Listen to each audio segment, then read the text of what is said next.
तो आज बात करेंगे हम class 10th chapter linear equation in two variable के एक्सरसाइज 3.1 के क्वेश्चन नंबर 1 के बारे में। जैसे बोला गया है कि form the pair of linear equations in the following problem and find their solution graphically. कि मतलब एक तो मुझे इक्वेशन बनानी है प्लस मुझे इसका ग्राफ भी बनाना है। तो क्वेश्चन क्या है? तो क्वेश्चन कह रहा है 10 students of class 10 took part in a mathematics quiz. If the number of girls is 4 more than the number of boys, find the number of boys and girls who took part in the quiz. तो सबसे पहले हम लिखते हैं let the, यहां से पता चल रहा है मुझे क्या लेट करना है। If the number of girls is 4 more than the number of boys, let the number of boys be x and the number of girls be y a t q according to the question। तो question में क्या कह रहा था? Total students कितने हैं? 10। तो पहली इक्वेशन आई x plus y equal to 10, यानी कि number of boys plus number of girls equal to मिलके बन गए 10। ये आ गई मेरी first equation. Linear equation in two variable के अंदर दो बातों का ध्यान रखना था। एक तो दो वेरिएबल होने चाहिए इक्वेशन के अंदर, जो मैंने x और y लिए। दूसरा मेरी दो इक्वेशन होनी चाहिए, जो पहली इक्वेशन आ गई वो इन दोनों का सम आ गया कि क्लास के अंदर number of x number of y जो है टोटल बॉयज और गर्ल्स 10 है। दूसरा कह रहा है if the number of girls, तो यहां लिखते हैं नंबर ऑफ गर्ल्स कितनी ज्यादा है? 4 more then number of boys. ऐसे ही होता है ना, जो गर्ल्स नंबर ऑफ गर्ल्स है वो 4 ज्यादा है। तो अगर एग्जांपल ले रहा हूं, एक एग्जांपल लेके दिखा रहा हूं कि किसी क्लास के अंदर अगर नंबर ऑफ बॉयज 2 है तो जो नंबर ऑफ गर्ल्स आएंगी वो 6 आ जाएंगी ना। नंबर ऑफ गर्ल्स, तो इसका मतलब ये होता है कि जब भी हम ऐसा कुछ भी, जैसे एजेस वाले क्वेश्चन इसी टाइप के होते हैं, तो हमेशा अपने सामने वाले में ऐड होता है। हमेशा सामने वाले का मतलब ये है कि नंबर ऑफ गर्ल्स है तो सामने ऐड किया, यानी ऐड यहां किया नंबर ऑफ बॉयज, ऐसे ऐड होता है। तो इसकी इक्वेशन बनी, नंबर ऑफ गर्ल्स हमने मानी थी y 4 मोर देन है नंबर ऑफ बॉयज से। इसको थोड़ा पलट देते हैं, x plus 4 equal to y। तो इक्वेशन बनी x minus 4 equal to minus 4। First equation ये हो गई, सेकंड इक्वेशन ये हो गई है। अब इसको आपको ग्राफिकली सॉल्व करना है। अब ग्राफिकली सॉल्व करने के बाद में इसमें नंबर ऑफ बॉयज और नंबर ऑफ गर्ल्स निकल आएंगे। तो ग्राफिकली इसका सॉल्यूशन देखते हैं, इसका ग्राफ बनाते हैं। ग्राफ बनाने के लिए एक ग्राफ जनरेट कर लिया, x axis x dash, y axis y dash.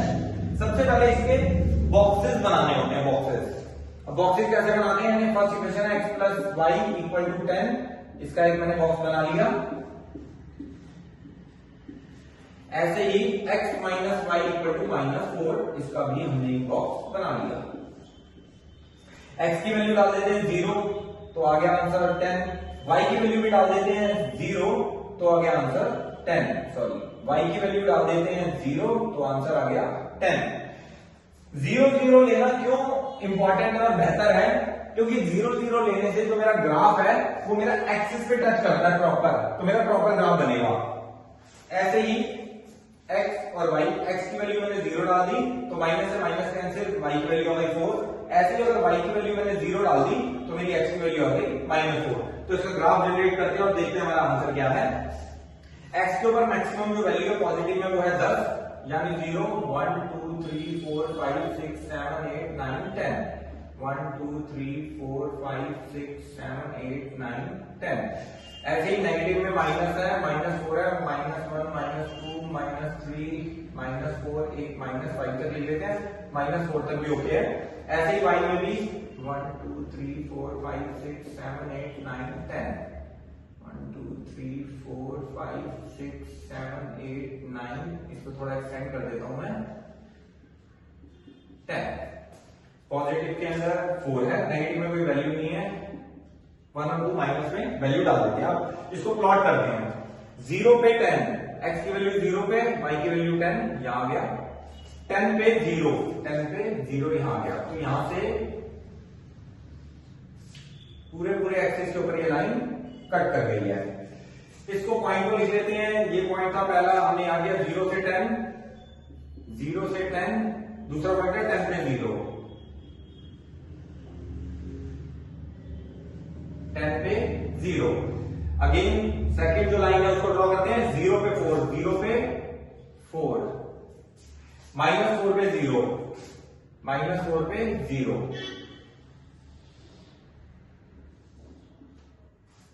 0 पे 4 आपने किया था, 0 पे 4 दैट इज 0, 4, -4 पे 0 इट्स -4 0।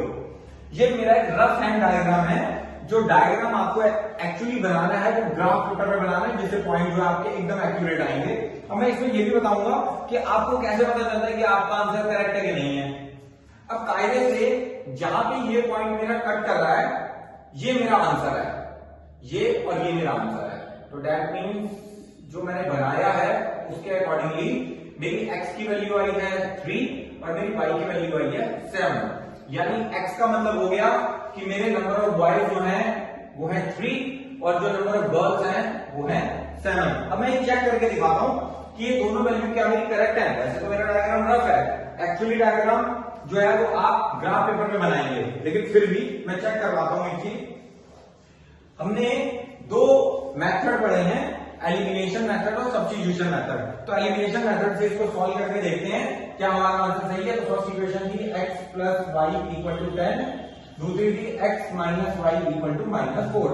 जैसे कि हम यहाँ ब्रैकेट लगा दें, ये और ये टर्म को मल्टीप्लाई करते हैं जो इसके आगे होता है, तो यहाँ पे भी 1 है, यहाँ पे भी 1 है, कोई जरूरत ही नहीं है।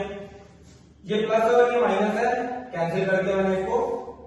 2x इक्वल टू 6, इसको 1 माना, इसको 2, सॉल्व किया, x की वैल्यू आ गई 3 फ्रॉम 1। यानी कि फर्स्ट इक्वेशन में मैंने वैल्यू डाल दी इसकी, x plus y equal to 10, put कर दिया मैंने x equal to 3 plus y equal to 10, तो y की वैल्यू आ गई 7। तो दैट मीन्स जो दोनों वैल्यू आई है मेरी वो बिल्कुल करेक्ट आई है कि नंबर ऑफ बॉयज जो है वो 3 है और नंबर ऑफ गर्ल्स जो है वो है 7। तो किसी भी क्वेश्चन को करने के लिए अगर उसके हम सॉल्यूशन को निकाल लेते हैं तो उसका आंसर वेरीफाई हो जाता है। और ग्राफिकली अगर बोला हो तो ही ग्राफिकली बनाना होता है, अगर बोला नहीं हो तो हमें ग्राफ को नहीं बनाना होता। नॉर्मली हमारे पास दो मेथड होते हैं, एलिमिनेशन और सब्स्टिट्यूशन। अगर बोला गया क्वेश्चन के अंदर कि आपको एलिमिनेशन मेथड से सॉल्व करना है तो आप एलिमिनेशन से सॉल्व कीजिए, बोला है सब्स्टिट्यूशन से सॉल्व करना है तो सब्स्टिट्यूशन से ही सॉल्व कीजिए। और अगर कुछ नहीं बोला तो आपकी चॉइस है कि आप कौन से मेथड को चूज करते हैं। तो कमेंट में जरूर बताइएगा कि आपको एलिमिनेशन और सब्स्टिट्यूशन मेथड में से कौन सा मेथड ज्यादा इजी लगता है। हो ये वीडियो आपको पसंद आया होगा। अगर ये वीडियो आपको पसंद आया है तो इसे लाइक, सब्सक्राइब और शेयर जरूर कर दीजिएगा। मिलते हैं नेक्स्ट वीडियो के अंदर, इसके नेक्स्ट पार्ट के अंदर। Thank you.